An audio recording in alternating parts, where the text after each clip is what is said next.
हरि ओम எல்லாத்துக்கும் நமஸ்காரம்.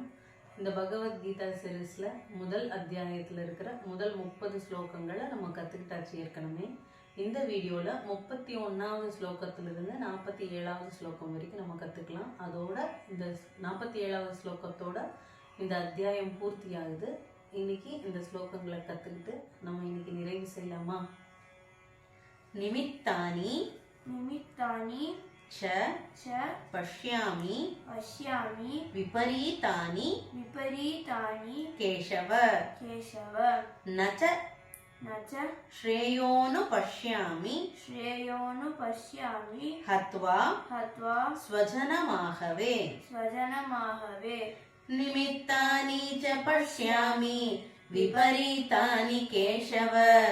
न च श्रेयोनुपश्यामि हत्वा स्वजनमाहवे न कांक्षे विजयं कृष्ण न च राज्यं सुखानि च किं नो राज्येन गोविन्द किं भोगै जीवितेन वा न कांक्षे विजयं कृष्ण न च राज्यं सुखानि च किं नो राज्येन गोविन्द किं भोगैर्जीवितेन वा येषामर्थे कांक्षितं नो राज्यं भोगाः सुखानि च त इमे अवस्थिता युद्धे प्राणां त्यक्त्वा धनानि च येषामर्थे कांक्षितं नो राज्यं भोगा सुखानि च त इमे अवस्थिता युद्धे प्राणां त्यक्त्वा धनानि च आचार्याः पितरः पुत्राः तथैव च पितामहाः मातुलाः श्वशुराः पौत्राः श्यालाः सम्बन्धिनस्तथा आचार्यः पितरः पुत्राः तथैव च पितामहाः मातुला श्वशुराः पौत्राः श्याला सम्बन्धिनस्तथा एतान् हन्तुमिच्छामि नथोपि मधुसूदन अपि त्रैलोक्य राज्यस्य हेतोः किं नु मही कृते एतान् हन्तुमिच्छामि नतोपि मधुसूदन अपि त्रैलोक्य राज्यस्य हेतो किं नु मही कृते निहत्य धार्तराष्ट्रान्नः का प्रीतिः स्यात् जनार्दन पापमेवाश्रयेद् अस्मान् हत्वैतान् आततायिनः निहत्य धार्तराष्ट्रान्नः का प्रीतिः स्यात् जनार्दन पापमेवाश्रयेदस्मान् हत्वैतान् आततायिनः तस्मान्नार्हा वयं हन्तुं धार्तराष्ट्रान् स्वबान्धवान् स्वजनं हि कथं हत्वा सुखिनः श्याम माधव तस्मान्नार्हा वयं हन्तुं धार्तराष्ट्रान् स्वबान्धवान् स्वजनं हि कथं हत्वा सुखिनः स्याम माधव यद्यप्येते न पश्यन्ति लोभोपहत चेतसः कुलक्षयकृतं दोषं मित्रद्रोहे च पातकम् यद्यप्येते न पश्यन्ति लोभोपहत चेतसः कुलक्षयकृतं दोषं मित्रद्रोहे च पातकम् कथं न ज्ञेयमस्माभिः पापादस्मान् निवर्तितुं कुलक्षयकृतं दोषं प्रपश्यद्भिर्जनार्दन कथं न ज्ञेयमस्माभिः पापादस्मान् निवर्तितुं कुलक्षयकृतं दोषं प्रपश्यद्भिर्जनार्दन कुलक्षये प्रणश्यन्ति कुलधर्माः सनातनाः धर्मे नष्टे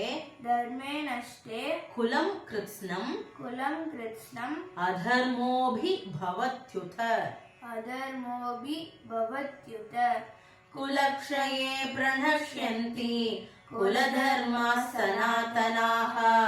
धर्मे नष्टे कुलं कृत्स्नम् अधर्मोऽभिभवत्युत अधर्माभिभवात् कृष्ण प्रदुष्यन्ति कुलस्त्रियः स्त्रीषु दुष्टासु वार्ष्णेय जायते वर्णसंकरः अधर्माभिभवात् कृष्ण प्रदुष्यन्ति कुलस्त्रियः स्त्रीषु दुष्टासु वार्ष्णेय जायते वर्णसंकरः संकरो नरकायैव कुलज्ञानां कुलस्य च पतन्ति पितरो ह्येषां लुप्तपिण्डोदकक्रियाः संकरो नरकायैव कुलज्ञानां कुलस्य च पतन्ति पितरो ह्येषां लुप्तपिण्डोदकक्रियाः दोषैरेतैः कुलज्ञानां वर्णसंकरकारकैः उत्स्याद्यन्ते जातिधर्माः कुलधर्माश्च शाश्वताः दोषैरेतैः कुलज्ञानां वर्णसंकरकारकैः उत्साद्यन्ते जातिधर्माः कुलधर्माश्च शाश्वताः उत्सन्न कुलधर्माणां मनुष्याणां जनार्दन नरके नियतं वासो भवतीत्यनुशुश्रुम उत्सन्न कुलधर्माणां मनुष्याणां जनार्दन नरके नियतं वासो भवतीत्यनुशुश्रुम अहो बत महत्पापं कर्तुं व्यवसिता वयं यद्राज्य सुखलोभेन हन्तुं स्वजनमुद्यताः अहो बत महत्पापं कर्तुं व्यवसिता वयं यद्राज्य सुखलोभेन हन्तुं स्वजनमुद्यताः यदि माम् अप्रतीकारम् अशस्त्रम् शस्त्रपाणयः धार्तराष्ट्रा रणे हन्युः तन्मे क्षेमतरं भवेत् यदि माम् अप्रतीकारम् अशस्त्रं शस्त्रपाणयः धार्तराष्ट्रा रणे हन्युः तन्मे क्षेमतरं भवेत् सञ्जय उवाच एवमुक्त्वार्जुनः सङ्ख्ये रथोपस्थ उपाविशत् विसृज्य सशरं चापं शोकसंविघ्नमानसः सञ्जय उवाच एवमुक्त्वार्जुनः सङ्ख्ये रथोपस्थ उपाविशत् विसृज्य सशरं चापं शोकसंविघ्नमानसः ॐ तत्सत् इति श्रीमद्भगवद्गीतासु उपनिषत्सु ब्रह्मविद्यायां योगशास्त्रे श्रीकृष्णार्जुन संवादे अर्जुन विषाद योगो नाम प्रथमोऽध्यायः இப்போ 31வது ஸ்லோகத்திலிருந்து தொடர்ந்து நம்ம பாராயணம் பண்ணலாம். நிமித்தானி ச பஷ்யாமி விபரீதானி கேशव न च श्रेयोऽनुपश्यामि हत्वा स्वजनमाहवे न काङ्क्षे विजयं कृष्ण न च राज्यं सुखानि च किं नो राज्येन गोविन्द किं भोगैर्जीवितेन वा येषामर्थे काङ्क्षितं नो राज्यं भोगाः सुखानि च तैमे अवस्थिता युद्धे प्राणां त्यक्त्वा धनानि च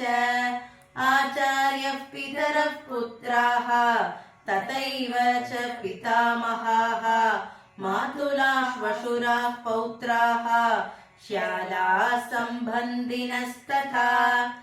एतान् हन्तुमिच्छामि घ्नतोऽपि मधुसूदन अपि त्रैलोक्यराज्यस्य हेतो किं नु मही कृते निहत्य धार्तराष्ट्राणः का प्रीतिः स्यात् जनार्दन पापमेवाश्रयेदस्मान् हत्वैतान् आततायिनः तस्मान्नार्हा वयं हन्तुं धार्तराष्ट्रान् स्वबान्धवान् स्वजनं हि कथं हत्वा सुखिनः स्याम माधव यद्यप्येतेन पश्यन्ति लोभोपगतचेतसः कुलक्षयकृतं दोषं मित्रद्रोहे च पातकम् कथं न ज्ञेयमस्माभिः पापादस्मान् निवर्तितुं कुलक्षयकृतं दोषं प्रपश्यद्भिर्जनार्दन कुलक्षये प्रणश्यन्ति कुलधर्माः सनातनाः धर्मे नष्टे कुलं कृत्स्नम् अधर्मोऽभिभवत्युत अधर्माभिभवात् कृष्ण प्रदुष्यन्ति कुलस्त्रियः स्त्रीषु दुष्टासु वार्ष्णेय